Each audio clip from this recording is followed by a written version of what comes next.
नमस्कार मित्रों। आज का हमारा विषय है use of prepositions part number 5। और आज ये प्रीपोजिशंस का हमारा लास्ट वीडियो है जिसमें हम फिक्स प्रीपोजिशंस का जो सेकंड पार्ट है उसके बारे में चर्चा करेंगे। फिक्स प्रीपोजिशंस का मतलब मैंने आपको इसका जो पिछला पार्ट था, चौथा पार्ट, उसमें बताया था कि कई वर्ब्स ऐसी होती हैं जिनके साथ जो प्रीपोजिशंस है वो फिक्स अर्थ में यूज होती हैं और प्रायः परीक्षा में भी उन्हीं से प्रश्न पूछने के जो चांसेज हैं वो ज़्यादा रहते हैं। इसके लिए मैंने पिछले प्रश्न पत्रों से आपको प्रश्न भी वहाँ पर बताए थे। तो आज हमारा ये फिक्स प्रीपोजिशंस का सेकंड पार्ट है जिसमें हम अल्फ़ाबेटिक डी से लेकर और लास्ट तक जितनी भी हमारे फिक्स प्रीपोजिशंस हैं उनकी चर्चा करेंगे। अल्फ़ाबेटिकली सी तक हमने इसका जो चौथा पार्ट था उसमें हमने चर्चा करी थी। आज का जो हमारा वीडियो है इसमें हम जो डी से स्टार्ट होने वाले जो वर्ब हैं और उनके साथ जो फिक्स प्रीपोजिशंस आती है उसका क्या अर्थ होता है और उसका एक एक एग्जाम्पल हम यहाँ पर देखेंगे। क्योंकि पिछले पार्ट में भी मैंने बताया था कि समझाने के लिए हमें यहाँ पर एक एक एग्जाम्पल ही पढ़ना है। यदि हम बहुत सारे एग्जाम्पल पढ़ेंगे तो यहाँ पर जो पार्ट्स हैं वीडियो के वो बहुत ज़्यादा हो जाते हैं और सिलेबस कवर करने की जो समय सीमा वो हमारी बढ़ती जाती है। तो इसी वजह से मैंने आपको बताया था कि आप भी अभ्यास करें उसी एक उदाहरण को आधार मानकर। तो सबसे पहले हम देखते हैं कि आज हमारी जो फिक्स प्रीपोजिशंस हैं वो अल्फ़ाबेटिकली स्टार्ट होती हैं लेटर डी से। तो सबसे पहले है डाई ऑफ। तो यहाँ पर डाई एक वर्ब है। डाई का मतलब होता है मरना, तो ऑफ का मतलब होता है से मरना। तो यदि आदमी किसी बीमारी से मरता है तो वहाँ पर उस बीमारी से पहले हमें ऑफ का यूज़ करना है। तो इसी वजह से यहाँ पर एक फिक्स प्रीपोजिशंस बन जाती है डाई ऑफ और अर्थ होता है से मरना। एग्जाम्पल की बात करें तो एग्जाम्पल है कि the poor man died of cancer. तो यहाँ पर आप देख सकते हैं डाइड के साथ हमने ऑफ का यूज़ किया है क्योंकि इसके बाद में एक बीमारी का नाम है कैंसर। तो आपको परीक्षा में क्या करना है, यदि इधर डाइड है, बीच में ब्लैंक है और इधर यदि किसी बीमारी का नाम है तो वहाँ पर ऑप्शंस में से हमें ऑफ को चूज करना है और हमारा प्रश्न सही हो जाएगा। या फिर डे टू डे इंग्लिश हो, स्पोकन इंग्लिश हो, राइटिंग इंग्लिश हो, वहाँ पर भी आप इसको यूज़ कर सकते हैं। मैंने आपको बताया था कि ये जो हम पोर्शंस पढ़ रहे हैं, ये जो हम टॉपिक्स पढ़ रहे हैं, ये न केवल हमारी परीक्षा की दृष्टि से बल्कि हमारे इंग्लिश सीखने के जो नज़रिया है उस वजह से, या फिर हम इंग्लिश लिखना चाहते हैं कोई आंसर वगैरह, लेटर वगैरह, तो वहाँ पर भी इनको हम यूज़ कर सकते हैं। कि कहीं भी आपको वाक्य बनाना है कि से मरना यानी किसी बीमारी से मरने वाला वाक्य बनाना है तो वहाँ पर आपको डाई के साथ ऑफ का यूज़ करना है। इसी तरह से जो बाकी फिक्स प्रीपोजिशन उनका भी यूज होता है। नेक्स्ट जो प्रीपोजिशंस है वो है ड्यू टू। ड्यू एक वर्ब है और टू लगाने का इसका अर्थ हो जाए के कारण। तो के कारण अर्थ में हम ड्यू के साथ टू का यूज़ करते हैं। एग्जाम्पल है कि the match is delay due to rain. तो यहाँ आप देख सकते हैं कि जो मैच है वो किसके कारण लेट हुआ, बारिश के कारण। तो यहाँ पर हम बारिश से पहले ड्यू टू का यूज़ करते हैं। तो आपको इनकी एक लिस्ट बनानी है और उसको आपको रट करके और इनको याद करना है। इसके अलावा भी मैं आपको एक बताया था कि लास्ट वीडियो के साथ में जो मेरा टेलीग्राम चैनल है जिसकी लिंक आपको हर वीडियो के डिस्क्रिप्शन में आपको देखने को मिलती है। जैसे ही आप डिस्क्रिप्शन वाले जो चिन्ह है उस पर क्लिक करते हैं तो जो हमारा चैनल का नाम है यूट्यूब सक्सेस विद नोट्स, उसी के नाम से आपको टेलीग्राम चैनल भी वहाँ पर मिल जाता है। उसको क्लिक करके आप टेलीग्राम चैनल से जुड़ सकते हैं और इनकी जो पढ़ाए हुए जो टॉपिक हैं डेली उसी के साथ साथ हम वहाँ पर इसकी पीडीएफ भी अपलोड करते हैं, उसको आप डाउनलोड करके वहाँ से पढ़ सकते हैं। तो ड्यू के साथ हमेशा फिक्स प्रीपोजिशंस होती है टू, उसका हमें यूज़ करना है और अर्थ होता है के कारण। नेक्स्ट हमारे डी वाली प्रीपोजिशंस है डिजायर फॉर। किसी चीज़ की इच्छा करना। डिजायर का मतलब अच्छा और इसके साथ हमेशा फॉर का यूज़ किया जाता है। तो जो भी हमारी नाउन या प्रोनाउन है उससे पहले हमें फॉर का यूज़ करना है डिजायर के बाद में। जैसे एग्जाम्पल है कि he has desire for a car. कि ही हैज़ ए डिजायर, उसकी इच्छा है, फॉर ए कार की। तो यहाँ पर के लिए अर्थ सीधा नहीं निकल के हम सीधा भावार्थ देखेंगे तो अर्थ निकलेगा कि उसकी एक कार की इच्छा है। तो यहाँ पर आप देख सकते हैं डिजायर है, इधर ए कार है और बीच में हमने डिजायर के कारण यहाँ पर फिक्स प्रीपोजिशंस फॉर का यूज़ किया है। नेक्स्ट है डिमांड फॉर, किसी चीज़ की मांग होना। तो जैसे डिजायर फॉर का हमने यूज किया है, उसी तरह से डिमांड यदि वर्ब आ जाए तो उसके साथ भी फिक्स प्रीपोजिशन फॉर का यूज़ किया जाता है कि there is a big demand for sugar, यानी चीनी की बहुत ज़्यादा मांग है।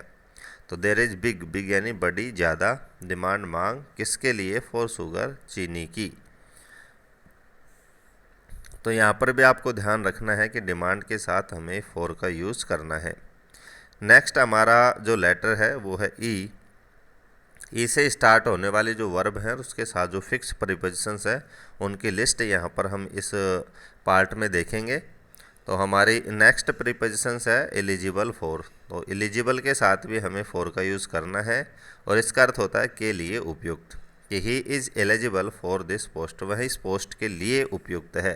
तो ये आप देख सकते हैं एलिजिबल है और आगे द पोस्ट है तो के लिए, यानी कोई भी चीज़ हो उसके लिए कोई व्यक्ति या कोई वस्तु योग्य हो, उपयुक्त हो, तो वहाँ पर हमें एलिजिबल के साथ फॉर का यूज़ करना है। नेक्स्ट है इक्वल टू, इसका अर्थ होता है के समान होना, कि this angle is equal to that, कि यह जो कोण है वो दूसरे कोण से समान है। तो this angle is equal to that, जब मैथ पढ़ते हैं और दो कोण जो हैं वो समान होते हैं तो हम इस लैंग्वेज का यूज़ करते हैं कि this angle is equal to that. तो यहाँ पर इक्वल के साथ यहाँ पर टू का यूज हमें करना है। नेक्स्ट है ई वाला एक्सपर्ट इन, यानी दक्ष होना, कुशल होना, किसी चीज़ में दक्ष होना, कुशल होना, निपुण होना। इस सेंस में हम एक्सपर्ट के साथ हमेशा इनका यूज़ करते हैं कि Rajesh is expert in dancing, कि राजेश जो है वो डांस में या डांसिंग में कुशल है, दक्ष है, निपुण है। तो यहाँ पर आप देख सकते हैं एक्सपर्ट के साथ हमने इनका यूज़ किया है और लास्ट में जिस चीज़ के लिए वो कुशल है, जिस चीज़ में वो निपुण है, उसका हमने यहाँ पर प्रयोग किया है। तो डांसिंग, सिंगिंग। तो मैंने आपको बताया था आप कई एग्जाम्पल बना सकते हैं कि Rajesh is expert in spoken English या फिर सिंगिंग, कोई भी चीज़ आप यहाँ पर यूज़ कर सकते हैं। नेक्स्ट हमारा लेटर है एफ।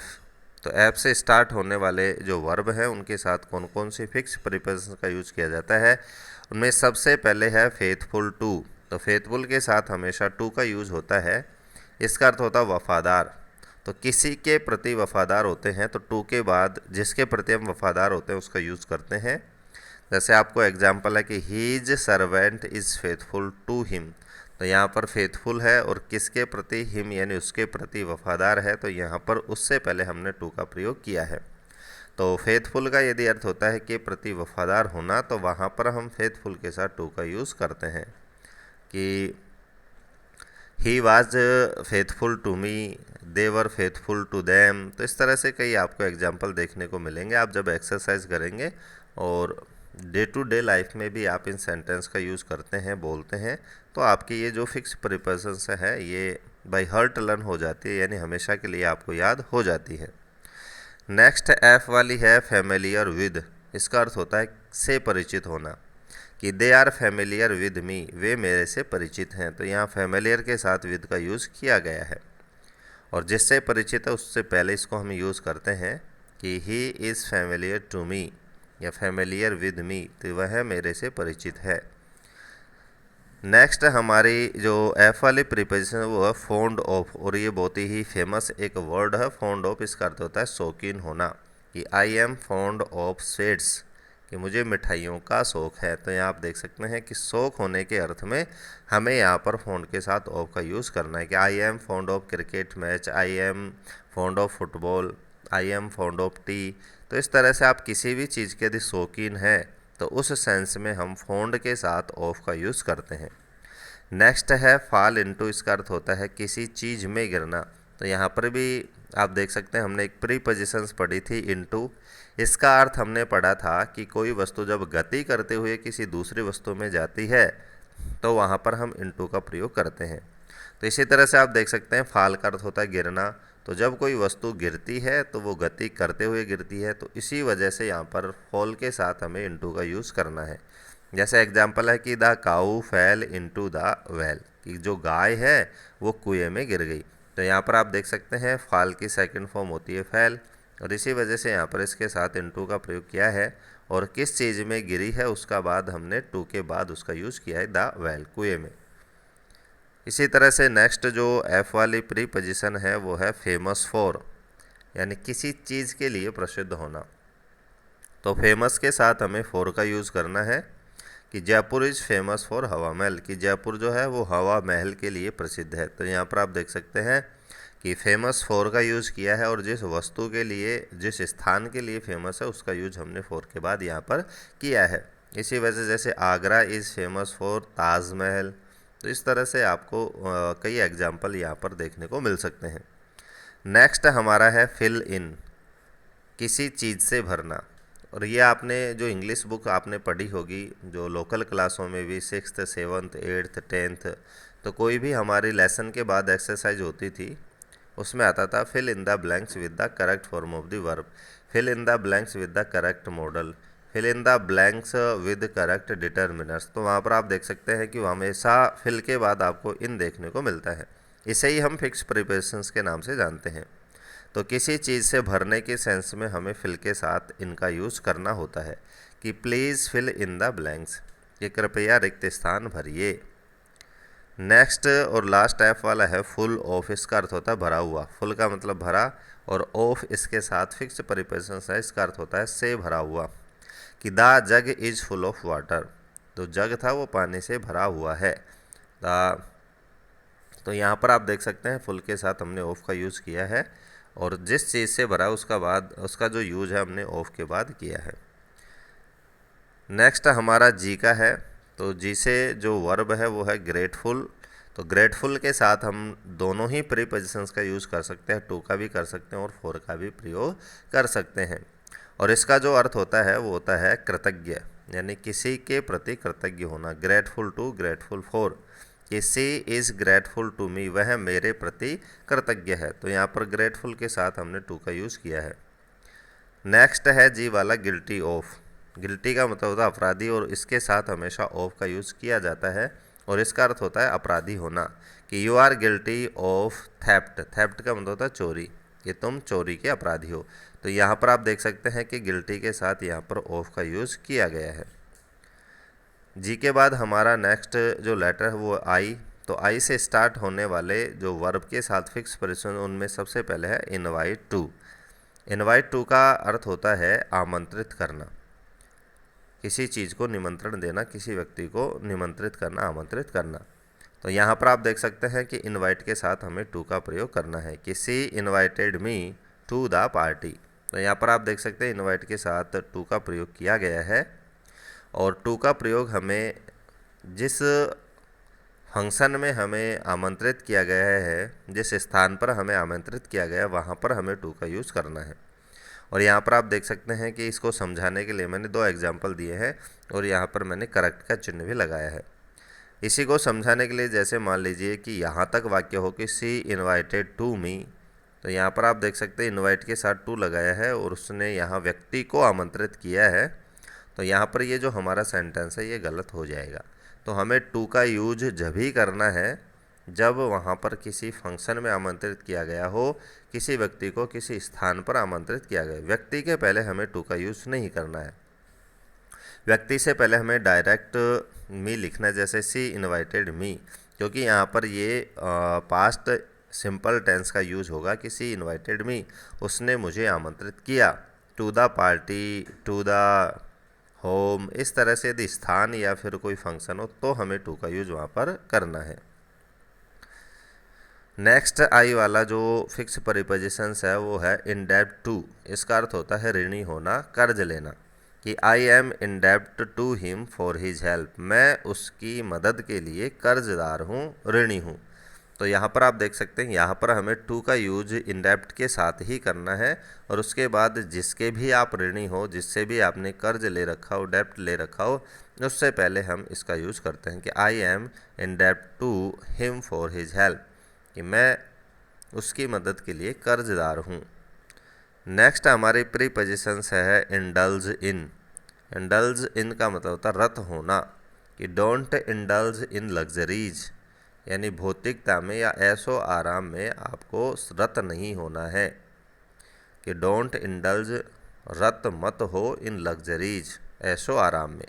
तो यहाँ पर आप देख सकते हैं इंडल्ज के साथ हमें इनका यूज़ किया है, और जिस चीज़ में रत होते हैं उसका यूज हमने इनके बाद यहाँ पर किया है। नेक्स्ट आई वाला है इन्वॉल्व्ड इन, इसका अर्थ होता है शामिल होना, कि he is involved in this matter, वह इस मुद्दे में शामिल है। तो इन्वॉल्व्ड इन और उसके बाद में जिस चीज़ में शामिल है उसका यूज़ हमने किया है। तो इन्वॉल्व्ड के साथ भी हमें प्रायः इन देखने को मिलता है, जब उसके बाद में जिस चीज़ में हमें शामिल हो रहे हैं उसका वहाँ पर जिक्र किया गया हो। नेक्स्ट हमारा जो लेटर है वो है जे, और जे से बनने वाली यहाँ पर एक ही फेमस फिक्स ऑफ प्रीपोजिशंस है, जेलस ऑफ। इसका अर्थ होता है ईर्ष्या करना। He is jealous of his neighbour, वह उसके पड़ोसी से ईर्ष्या करता है। ही इज़ जेलस ऑफ, तो यहाँ पर आप देख सकते हैं जेलस के साथ ऑफ का यूज़ किया गया है, और जिससे ईर्ष्या की जा रही है उसका यूज हमने ऑफ के बाद में किया है। नेक्स्ट हमारा लेटर है के। तो के में सबसे पहले है नॉक एट, इसका अर्थ होता है खटखटाना, कि दे वर नॉकिंग एट द डोर, वे दरवाजे को खटखटा रहे थे। तो यहाँ पर आप देख सकते हैं नॉकिंग एट, उसके बाद में द डोर। तो नॉकिंग के साथ भी आपको एट देखने को मिलता है। He knocked at the door, उसने दरवाजे को खटखटाया। He is knocking the gate, वह दरवाजे को खटखटा रहा है। तो इस तरह से नॉक शब्द दे दिया जाता है तो उसके साथ हमें एट का यूज़ करना होता है। नेक्स्ट है की टू। की टू का मतलब होता है कुंजी होना। हार्ड वर्क इज़ की टू सक्सेस, कि जो कठिन परिश्रम है वो सफलता की कुंजी है। तो यहाँ की के साथ हमें टू का यूज़ करना है, कि दिस इज़ की टू दिस लॉक। तो यहाँ पर कुंजी के अर्थ में की के साथ हमें टू का यूज़ करना है। किसकी कुंजी है? सफलता की कुंजी है। काइंड टू का मतलब होता है दयालु होना, यानी किसी के प्रति दयालु होने के अर्थ में यदि काइंड वर्ब का यूज़ किया जा रहा है तो हमें वहाँ पर इसके साथ फिक्स प्रीपोजिशन से टू, हमें उसका यूज़ करना होता है। जैसे एग्जाम्पल है कि we should be kind to the poor, हमें गरीबों के प्रति दयालु होना चाहिए। तो वी शुड बी, हमें होना चाहिए काइंड दयालु टू द पुअर। तो यह देख सकते हैं काइंड के साथ टू का प्रयोग किया गया है। नेक्स्ट प्रीपोजिशन है नोन फॉर, इसका अर्थ होता है प्रसिद्ध होना, किसी चीज़ के लिए प्रसिद्ध होना। जैसे एग्जाम्पल है कि Agra is known for the Taj Mahal, कि जो आगरा है वो ताजमहल के लिए प्रसिद्ध है। एफ पे हमने पढ़ा था फेमस फॉर, उसी तरह से नोन फॉर है प्रसिद्ध होना, फेमस फॉर प्रसिद्ध होना, कि Jaipur is known for the हवा महल, कि जयपुर जो है वो हवा महल के लिए जाना जाता है। तो यहाँ पर जो इसका जो शाब्दिक अर्थ होगा वो होगा जाना जाता है। इसी तरह से कि राकेश अपनी बुद्धिमानी के लिए जाना जाता है, तो Rakesh is known for his intelligency. तो इस तरह से आपको जाना जाने अर्थ में यहाँ पर नोन फॉर का यूज़ करना है, और प्रायः प्रसिद्ध होने के अर्थ में फेमस का यूज हमें करना है। तो दोनों में क्या अंतर है वो आपको क्लियर हो गया होगा, कि कई जगह हमें ऐसे देखने को मिलता है कि मुंबई इस चीज़ के लिए जानी जाती है तो वहाँ पर हम नोन फॉर का यूज़ करते हैं, और सीधा सा यदि लिखा हुआ है कि प्रसिद्ध है तो हमें फेमस फॉर का यूज़ वहाँ पर करना है। नेक्स्ट हमारा लेटर है एल। तो एल से स्टार्ट होने वाली जो पहली वर्ब है वो है लाफ, और इसके साथ हमेशा फिक्स प्रीपोजिशन होती है एट। लाफ एट, इसका अर्थ होता है पर हंसना, कि दे लाफ्ड एट राजू, वे राजू पर हंसे। यहाँ पर सेकंड फॉर्म है तो दे लाफ्ड एट राजू, वे राजू पर हंसे। नेक्स्ट एल वाली है लिसन टू, इसका अर्थ होता है बात को सुनना, यानी जब हम किसी बात को ध्यानपूर्वक सुनते हैं तो वहाँ पर लिसन के साथ हमें टू का यूज़ करना होता है, कि प्लीज़ लिसन टू मी, कृपया मेरी बात सुनो। तो यहाँ पर आप देख सकते हैं लिसन टू, उसके बाद में me. He was listening to radio, वह रेडियो सुन रहा था। He was listening to me, वह मुझे सुन रहा था, मेरी बात सुन रहा था। तो इस तरह से कहीं भी आपको लिसन शब्द देखने को मिलता है, और यदि वो कंप्लीट वाक्य उसके बाद में जिस चीज़ को, जिस व्यक्ति को सुना जा रहा है, यदि वो व्यक्ति है तो हमें वहाँ पर लिसन के साथ हमें टू का प्रयोग करना होता है। नेक्स्ट हमारा जो प्रीपोजिशंस है एल से स्टार्ट होने वाला वो है लुक, और लुक के साथ हम यूज़ करते हैं फॉर का, और लुक फॉर का मतलब होता है तलाश करना, कि I am looking for the pen, मैं मेरे पेन की तलाश कर रहा हूँ, या मेरा पेन मैं खोज रहा हूँ। यहाँ लुक के साथ हमने फॉर का यूज़ किया है, कि he was looking for a bride groom, एक दुल्हन की तलाश कर रहा है। किसी is looking for a bride, वह एक दूल्हे की तलाश कर रही है। तो इस तरह से तलाश करने के अर्थ में हमें लुक फॉर का यूज़ करना होता है। नेक्स्ट है लुक के साथ एक फिक्स प्रीपोजिशंस और है लुक एट। तो जैसे हमने देखा तलाश करने के अर्थ में हमें लुक फॉर का यूज़ करना है और की तरफ देखने के अर्थ में हमें लुक एट का प्रयोग करना है कि Gita looked at me, Gita ने मेरी तरफ देखा। तो यहाँ पर की तरफ देखने के अर्थ में आप देख सकते हैं एट का हम यूज़ करते हैं कि गीता लुक्ड फॉर मी यदि करेंगे तो इसका अर्थ हो जाएगा गीता ने मेरी तलाश की। तो यदि हमारा परीक्षा में यहाँ पर ब्लैंक्स आता है तो यहाँ पर हम फॉर भी यूज़ कर सकते हैं और यहाँ पर हम एट भी यूज़ कर सकते हैं, क्योंकि यहाँ पर पिछला हमें पता नहीं है कि यहाँ पर देखने के अर्थ में यूज होगा या फिर तलाश। तो ऐसी स्थिति में हमें ऑप्शंस देखना है। ऑप्शन में या तो आपको वहाँ पर फॉर मिलेगा या वहाँ पर आपको एट मिलेगा, दोनों में से एक ही देता है, क्योंकि एग्जामिनर भी जब पेपर सेट करता है तो ऐसे प्रश्नों से वो बचता है जो विवादास्पद हों। तो यहाँ पर आपको अर्थ देखना है और ऑप्शन देखना है कि यहाँ पर फॉर का यूज होगा या फिर लुक के साथ यहाँ पर हमें एट का यूज़ करना है। ऐसे ही एक और है लुक के साथ आफ्टर, इसका अर्थ होता है देखभाल करना। यदि लुक के साथ आफ्टर प्रीपोजिशंस का यूज किया गया है तो इसका अर्थ होता है देखभाल करना। और ये फ्रेजल वर्ब है। मैंने आपको प्रीपोजिशंस के सेकंड या थर्ड पार्ट में बताया था कि कुछ फ्रेजल वर्ब्स होती हैं। फ्रेजल वर्ब का मतलब होता है यदि हम किसी वर्ब के साथ प्रीपोजिशंस का यूज़ करते हैं तो उस जो वर्ब का अर्थ है वो बिल्कुल बदल जाता है। जैसे यहाँ पर लुक का अर्थ होता है देखना और आफ्टर का अर्थ होता है बाद में। दोनों का यदि अलग अलग देखें तो अर्थ होता है बाद में देखना, लेकिन जब दोनों का साथ में यूज़ करते हैं तो उसका मीनिंग ही चेंज हो जाता है देखभाल करना। किसी लुक्स आफ्टर हर सन केयरफुली, वह अपने बेटे की देखभाल बहुत सावधानी से करती है। ऐसे एक फेमस मैं आपको फ्रेजल वर्ब बताता हूँ। जैसे मेक का अर्थ होता है बनाना, MEK, मेक यानी बनाना। इसी के साथ हम अप का यूज़ करते हैं। अप हमने प्रीपोजिशंस पढ़ी थी, सामान्य प्रीपोजिशंस में अप का अर्थ होता है ऊपर। तो मेक अप का मतलब होता है ऊपर बनाना, लेकिन जब दोनों साथ आते हैं तो मेकअप बन जाता है। और मेकअप एक फेमस शब्द है श्रृंगार करने के लिए, सजने संवरने के लिए। तो इसी को हम प्रीपोजिशंस फ्रेजल वर्ब कहते हैं कि किसी वर्ब के साथ फिक्स प्रीपोजिशंस और उसका अर्थ चेंज हो जाता है, उसको हम फ्रेजल वर्ब कहते हैं। तो यहाँ पर लुक फॉर और लुक आफ्टर यहाँ पर फिक्स प्रीपोजिशंस है। लुक एट को हम फिक्स फ्रेजल वर्ब नहीं कह सकते। क्यों नहीं कह सकते? क्योंकि यहाँ पर लुक का अर्थ है देखना और एट की तरफ देखना। तो यहाँ पर इसे हम फिक्स प्रीपोजिशंस के नाम से जानते हैं। तो दोनों में आपको अंतर करना आना चाहिए कि ये फ्रेजल वर्ब है या यहाँ पर ये फिक्स प्रीपोजिशंस का काम करती है। एल के ऊपर जो नेक्स्ट हमारा प्रीपोजिशंस है वो है लॉन्ग फॉर। इसका अर्थ होता है अभिलाषा रखना, इच्छा रखना। कि सी लॉन्ग्स फॉर सीइंग हर सन, उसे अपने पुत्र को देखने की अभिलाषा है, इच्छा है। तो यहाँ पर आप देख सकते हैं लॉन्ग्स फॉर और उसके साथ यहाँ पर सीइंग का प्रयोग किया गया है। लॉयल टू, इसका अर्थ होता है वफादार। तो लॉयल का मतलब होता है वफादार और जिसके प्रति वफादार होता है उससे पहले हमें टू का प्रयोग करना होता है। तो ये फिक्स प्रीपोजिशंस है कि किसी के प्रति वफादार होने के संदर्भ में हम लॉयल के साथ टू का यूज़ करते हैं कि we should be loyal to our nation, हमें अपने राष्ट्र के प्रति वफादार होना चाहिए।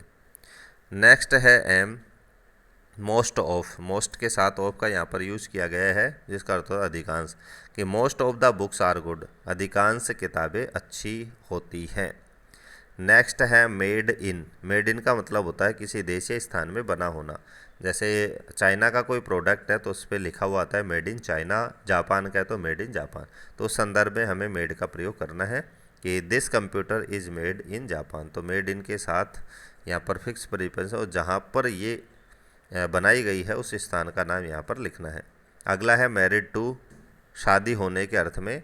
मैरिड का मतलब शादी और टू का यहाँ पर फिक्स प्रीपोजिशन है जिससे शादी की जा रही है। तो टू के बाद उसका जिक्र यहाँ पर किया जाएगा, उल्लेख किया जाएगा कि she was married to a player, उसकी शादी एक खिलाड़ी से हुई। सी वाज मैरिड, उसकी शादी हुई, टू ए प्लेयर। तो ये मैरिड टू के साथ आप देख सकते हैं ए प्लेयर का यूज यहाँ पर यूज किया गया है। नेक्स्ट है मेड ऑफ। इसका अर्थ होता है से बना होना। जब रूप नहीं बदलता है तो वहाँ पर मेड के साथ ऑफ का यूज़ किया जाता है कि the chair is made of would, ये जो कुर्सी है वो लकड़ी से बनी हुई है। तो यहाँ पर लकड़ी हमें दिखाई देती है तो यहाँ पर मेड ऑफ का यूज़ हमने किया है। नेक्स्ट हमारा लेटर है ओ। ओ की मीनिंग है ओबीडेंट, जिसका मतलब होता है आज्ञाकारी, और जिसके प्रति आज्ञाकारी होते हैं ऐसा यदि हमें उल्लेख करना है तो ओबीडेंट के साथ हमें टू का यूज़ करना है। और उसका अर्थ होता है के प्रति आज्ञाकारी होना, कि a student should be obedient to his teacher. एक विद्यार्थी को उसके गुरु के प्रति आज्ञाकारी होना चाहिए। तो यहाँ पर ओबीडेंट टू के बाद आप देख सकते हैं हिज टीचर का यूज यहाँ पर किया गया है। तो जब किसी के प्रति आज्ञाकारी होने का हमें वहाँ पर सेंस दिखाना हो तो वहाँ पर ओबीडेंट टू का यूज़ किया जाता है। नेक्स्ट है ओबलाइज टू, कृतज्ञ होना, कि she is obliged to me for my kindness. वह मेरी दयालुता के लिए मेरे प्रति कृतज्ञ है। तो ओबलाइज टू और यहाँ पर मी, जिसके प्रति भी कृतज्ञ है उसका यूज़ टू के बाद हम करेंगे। तो यहाँ पर कृतज्ञ होने के अर्थ में भी ओबलाइज्ड के साथ फिक्स प्रीपोजिशन उसका यूज हमें करना है टू। नेक्स्ट हमारा जो वर्ड है वो है पी। इसमें पहली जो हमारी वर्ब है वो है पास। पास का मतलब होता है गुजरना, और जिससे गुजरते हैं तो इस अर्थ में हमें पास के साथ फिक्स प्रीपोजिशन थ्रू, तो से होकर गुजरना। The tiger was passing through the forest. जो टाइगर है वो जंगल से होकर गुजर रहा था। तो यहाँ पर आप देख सकते हैं पासिंग थ्रू, और जिससे गुजर रहा था उसका यूज हम थ्रू के बाद करते हैं। अगला है प्राउड ऑफ, गर्व होना, पर गर्व होना। तो ऑफ के बाद जिस चीज़ या व्यक्ति पर गर्व कर रहे हैं उसका हमें यूज़ करना है, कि I am proud of my daughter, मुझे अपनी पुत्री पर गर्व है। तो यहाँ प्राउड के साथ हमें ऑफ का हमेशा यूज़ करना है जब किसी व्यक्ति या वस्तु पर हमें गर्व हो, उस सेंस में। अगला है पुट आउट, एक फ्रेजल वर्ब है। पुट का मतलब होता है रखना, आउट का मतलब बाहर, लेकिन यहाँ पर पुट का जो अर्थ है वो रखना अर्थ बिल्कुल नहीं है। तो मैंने आपको बताया था कि जब अर्थ ही बिल्कुल बदल जाए तो वहाँ पर उसे हम फ्रेजल वर्ब कहते हैं। और पुट आउट का मतलब होता है बुझाना। Put out the light and sleep, light को बुझा दो, बंद कर दो एंड सो जाओ। तो यहाँ पर आप देख सकते हैं पुट आउट के बाद में किस चीज़ को बुझाना है उसका यहाँ पर उल्लेख किया गया है, द लाइट, यानी लाइट को। पुट आउट द फायर, आग को बुझा दो। नेक्स्ट है प्रिवेंट। प्रिवेंट का मतलब होता है रोकना, फ्रॉम, जिस चीज़ से रोका जा रहा है। तो इस संदर्भ में हम प्रिवेंट के साथ फ्रॉम का यूज़ करते हैं, कि my parents prevent me from playing with bad boys, कि मेरे माता पिता मुझे खराब बच्चों के साथ खेलने से रोकते हैं। तो प्रिवेंट मी फ्रॉम प्लेइंग, तो जिससे रोक रहे हैं उससे पहले हमने फ्रॉम का यूज़ किया है। प्लेइंग विद बैड बॉयज़, खराब बच्चों के साथ खेलने से रोकते हैं। तो यहाँ पर जस्ट बाद में फ्रॉम का यूज़ नहीं किया गया है, फ्रॉम का यूज़ किया गया है जिस चीज़ से रोका जा रहा है। तो आपको भी उसी के साथ करना है। नेक्स्ट है प्लेज्ड विद, इसका अर्थ होता है प्रसन्न होना। प्लेज्ड का अर्थ होता है प्रसन्न, और जिससे हम प्रसन्न हो रहे हैं उससे पहले हमें विद का यूज़ करना है, कि he is pledged with me, वह मेरे से प्रसन्न है। तो किससे? मेरे से, इसीलिए इससे पहले हमें फिक्स प्रीपोजिशन है प्लेज्ड विद। नेक्स्ट है पीपर प्रीफर टू। प्रीफर का मतलब होता है पसंद करना, और टू का मतलब होता है जिसको पसंद किया जा रहा है। तो अधिक पसंद अर्थ में हम प्रीफर का यूज़ करते हैं, कि Suresh prefer milk to tea, कि सुरेश को चाय के वनस्पति या चाय के ज़्यादा मिल्क यानी दूध पसंद है। तो यहाँ पर आप देख सकते हैं प्रीफर, और इसके साथ हम टू का, जिससे ज़्यादा पसंद उससे पहले हम टू का यूज़ करेंगे। तो चाय से ज़्यादा दूध है, तो चाय से, तो उससे पहले हम टू का यहाँ पर यूज़ करेंगे। क्यू से स्टार्ट होने वाली वर्ब के साथ हम देखते हैं कि कौन कौन सी फिक्स प्रीपोजिशंस हैं। उसमें सबसे फेमस है क्वारल विद। क्वारल का मतलब होता है झगड़ना, और जिससे झगड़ते हैं ऐसे संदर्भ में हम विद का यूज़ करते हैं। तो से झगड़ना यहाँ पर हमारा सेंस हो जाएगा, कि सी क्वारल्स विद मी, वह मेरे से झगड़ती है। तो यहाँ क्वारल्स के साथ आप देख सकते हैं विद का यूज़ किया गया है, और जिससे झगड़ते हैं उसका यूज़ हम नी का जो प्रयोग है वो हमने विद के बाद किया है। अगला है क्वालिफाइड फॉर, किसी चीज़ के लिए योग्य करना, क्वालिफाई करना, कि Naresh is qualified for this post, Naresh इस पोस्ट के लिए योग्य है, नरेश इस पोस्ट के लिए क्वालिफाई है। तो देख सकते हैं क्वालिफाइड फॉर किसके लिए? दिस पोस्ट, इस पोस्ट के लिए। अगला है क्वारल ओवर। हमने ऊपर भी पढ़ा था क्वारल विद का अर्थ होता है से झगड़ना, और यदि क्वारल के साथ पर झगड़ना यानी किसी बात पर झगड़ना सेंस है तो हम वहाँ पर ओवर का यूज़ करते हैं। तो ये चीज़ मैं आपको इसलिए बता रहा हूँ कि ओवर का प्रयोग कहाँ करें, क्वारल का प्रयोग कहाँ करें।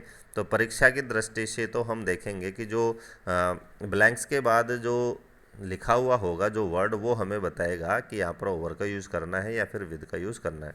जैसे एग्जांपल है कि Mahesh and Suresh quarrel over the book, कि महेश और सुरेश पुस्तक पर लड़ रहे थे, झगड़ रहे थे। तो यहाँ पर आप देख सकते हैं, यहाँ पर परीक्षा में आपके ब्लैंक्स आएगा और उसके बाद में आएगा द बुक। तो यहाँ पर आपको समझ में आ जाएगा कि यहाँ किसी वस्तु या बात पर झगड़ा हो रहा है तो हमें ओवर का यूज़ करना है। अब मान लीजिए यहाँ पर व्यक्ति का नाम होता कि महेश एंड सुरेश क्वारल, और यहाँ पर ब्लैंक्स होता, यहाँ पर लिखा हुआ होता राजेश, तो हमें यहाँ पर विद का यूज़ करना होता कि Mahesh and Suresh quarrel with Rajesh, कि महेश और सुरेश राजेश से लड़ रहे थे। तो यहाँ पर हमें जो नेक्स्ट वाला जो शब्द है वो हमें बताएगा कि कौन सी फिक्स प्रीपोजिशंस का यूज़ करना है। न केवल इस एग्जाम्पल में, बल्कि हमने जो आज ई से लेकर और क्यू तक जितने भी जो पढ़े हैं उसमें मैंने बताया कि आपको नेक्स्ट वाला शब्द देखना है, क्वारल टू, क्वालिफाई फॉर। तो फॉर का यूज हमें तभी करना है जब वहाँ पर के लिए आ रहा हो कि इसके लिए वो योग्य है, ऐसा आपको देखना है। आर से स्टार्ट होने वाली जो वर्ब है वो है रिकवर फ्रॉम। इसका अर्थ होता है से आराम पाना या से कवर होना। कि the teacher has recovered from his illness, कि टीचर जो है वो उसकी बीमारी से रिकवर हो चुकी है। तो रिकवर्ड फ्रॉम किस चीज़ से? हिज इलनेस, उसकी बीमारी से। नेक्स्ट हमारा जो प्रीपोजिशंस है आर वाला, वो है रिलेटेड टू। इसका अर्थ होता है से संबंधित। तो से संबंध अर्थ में हमें रिलेट टू का यूज़ करना है कि he is related to me, वह मेरे से संबंधित है। This book is related to me, यह किताब मेरे से संबंधित है। This word is related to this book, यह शब्द उस किताब से संबंधित है। तो इस संदर्भ में हमें रिलेट के साथ टू का यूज़ करना है। नेक्स्ट है रिलाई ऑन। रिलाई का मतलब होता है निर्भर, और ऑन का मतलब जिस पर निर्भर है। ऐसे सेंस में हमें रिलाई के साथ ऑन का यूज़ करना है कि you should not rely on your sister, तुम्हें अपनी बहन पर निर्भर नहीं रहना चाहिए। तो रिलाई ऑन किस पर? योर सिस्टर, बहन पर। नेक्स्ट है रिप्लाई टू। रिप्लाई टू का मतलब होता है उत्तर देना, कि he did not reply to my letter, उसने मेरे पत्र का जवाब नहीं दिया। तो ऐसे में आप देख सकते हैं कि रिप्लाई के साथ हमें टू का यूज़ करना है जब सेंस उत्तर देने का हो। नेक्स्ट है रिमाइंड ऑफ। इसका अर्थ होता है याद दिलाना। I wish to remind of the promise you have made, मैं उस प्रोमिस, उस वादे को याद दिलाना चाहता हूँ जो तुमने किया था। तो I wish to remind of, तो रिमाइंड के साथ यहाँ पर ऑफ किया है, जिस चीज़ को याद दिलाया जा रहा है। तो किस चीज़ को याद दिलाया जा रहा है? द प्रोमिस, उस वादे को याद दिलाया जा रहा है, यू हैव मेड, जो तुमने किया था। नेक्स्ट है रन ओवर। इसका अर्थ होता है कुचलना।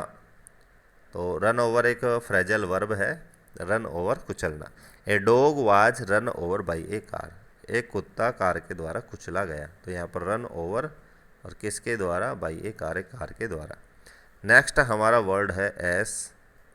इसकी जो सबसे प्रसिद्ध जो फिक्स प्रीपोजिशन वो suffer from. I am suffering from fever, he is suffering from cold. तो इस संदर्भ में आपको फ्रॉम का यूज़ करना है से पीड़ित होने के संदर्भ में। किसके साथ? सफ़र के साथ। कि she has been suffering from fever for 5 days, 5 दिनों से वह बुखार से पीड़ित है। तो सफरिंग फ्रॉम से पीड़ित है, और फिर फ्रॉम के बाद जिस भी चीज़ या बीमारी से पीड़ित है उसका यूज हमें करना है, लेकिन सफरिंग के साथ हमें फ्रॉम का यूज यहाँ पर करना है। नेक्स्ट है श्योर ऑफ। इसका अर्थ होता है निश्चित होना, कि I am sure of his success, मैं उसकी सफलता के लिए निश्चिंत हूँ, विश्वस्त हूँ। तो श्योर के साथ हमें ऑफ का यूज़ करना है जिस चीज़ के बारे में आप निश्चित हो। तो श्योर ऑफ के बाद में आप देख सकते हैं हिज सक्सेस, यानी उसकी सफलता के लिए निश्चित होना। नेक्स्ट हमारा वर्ड है सेटिस्फाइड विद। इसका अर्थ होता है से संतुष्ट होना, कि I am satisfied with my job, मैं अपने जॉब से संतुष्ट हूँ। तो यहाँ सेटिस्फाइड के साथ आप देख सकते हैं विद का यूज़ किया गया है, और उसके बाद में विद के बाद में उस चीज़ का हमें उल्लेख करना, उस चीज़ को हमें लिखना है जिससे हम संतुष्ट हों। तो my job, him, I am satisfied with him, I am satisfied with you. तो इस तरह से विद के बाद हमें उस व्यक्ति या उस वस्तु या उस स्थान का यूज़ करना है जिससे हम संतुष्ट हों। तो सेटिस्फाइड के साथ हमें यहाँ पर विद का यूज़ देखने को मिलता है। नेक्स्ट जो जो प्रीपोजिशंस है, जो वर्ब है, वो है सुपीरियर टू। इसका अर्थ होता है से श्रेष्ठ, कि your book is not superior to mine, तुम्हारी किताब मेरी किताब से श्रेष्ठ नहीं है। तो यहाँ पर आप देख सकते हैं सुपीरियर टू का यहाँ पर यूज़ किया गया है श्रेष्ठ अर्थ में। नेक्स्ट है सॉल्ट ऑफ। सॉल्ट का मतलब होता है कमी, इसके साथ हमें ऑफ का यूज करना होता है जिस चीज़ की कमी को बताने के लिए, कि he is running salt of fund, वह पैसे की कमी से जूझ रहा है। ही इज़ रनिंग, जूझ रहा है, सॉर्ट ऑफ फंड, पैसे की कमी से। तो यहाँ पर सॉर्ट के साथ ऑफ का यूज किया गया है, और जिस वस्तु या चीज़ की कमी यहाँ पर बताई जाएगी उसका यूज हमें ऑफ के बाद करना है। सिंपैथी फॉर, इसका अर्थ होता है सहानुभूति। किसी के प्रति सहानुभूति यदि हमें दिखानी हो तो सिंपैथी के साथ हमें फॉर का यूज़ वहाँ पर करना होता है। तो सिंपैथी के साथ फिक्स प्रीपोजिशंस किसका यूज़ करेंगे? फॉर का, कि he has sympathy for the poor, उसे गरीबों के प्रति सहानुभूति है या वह गरीबों के प्रति सहानुभूति रखता है। तो सिंपैथी फॉर किसके लिए? द पुअर, गरीबों के लिए। नेक्स्ट हमारा वर्ड है टी।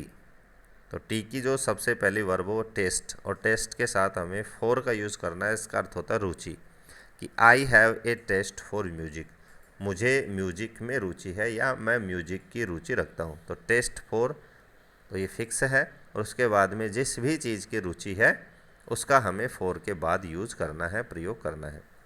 नेक्स्ट है टायर्ड ऑफ, इसका अर्थ होता है थकना से सकना। तो टायर्ड के साथ हमें ऑफ का यूज़ करना है कि she is tired of her work, वह अपने काम से थक चुकी है। I am tired of this same work, मैं समान कार्य से थक चुका हूँ। I am tired of my job, मैं अपनी जॉब से थक चुका हूँ। I am tired of you, मैं तुमसे थक चुका हूँ। तो ऐसे अर्थों में हमें टायर्ड के साथ ऑफ का यूज़ करना है। नेक्स्ट हमारी प्रीपोजिशन ट्रम्बल्ड विद। ट्रम्बल का मतलब कांपना, तो जिस भी चीज़ से कांप रहे हैं उसके साथ हमें विद का यूज़ करना है। कि the child trembled with fear, बच्चा डर से कांप उठा, या वर्ब की सेकंड फॉर्म है तो पास्ट में हमें सेंस निकालना है कि द चाइल्ड ट्रम्बल्ड, बच्चा कांप गया, कांप उठा, विद फियर यानी डर से। तो आप देख सकते हैं ट्रम्बल्ड विद फिक्स प्रीपोजिशन का यूज़ किया है, किससे पहले? फियर से पहले। नेक्स्ट है टॉक टू, इसका अर्थ होता है बात करना। तो she was talking to her father, वह अपने पिता से बात कर रही थी। तो यहाँ पर आप देख सकते हैं टॉकिंग टू, जिससे बात करें उसका यूज हम उसके बाद में करेंगे।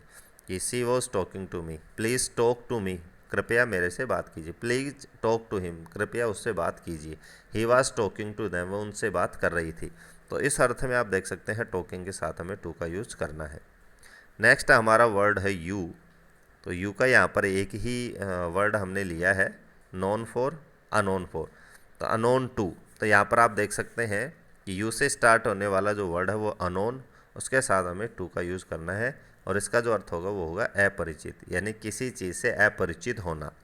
ही इज़ अनोन टू मी, वह मेरे से अपरिचित है। He is unknown to him, वह उससे अपरिचित है। तो यहाँ पर अनोन के साथ हमें टू का यूज़ करना है।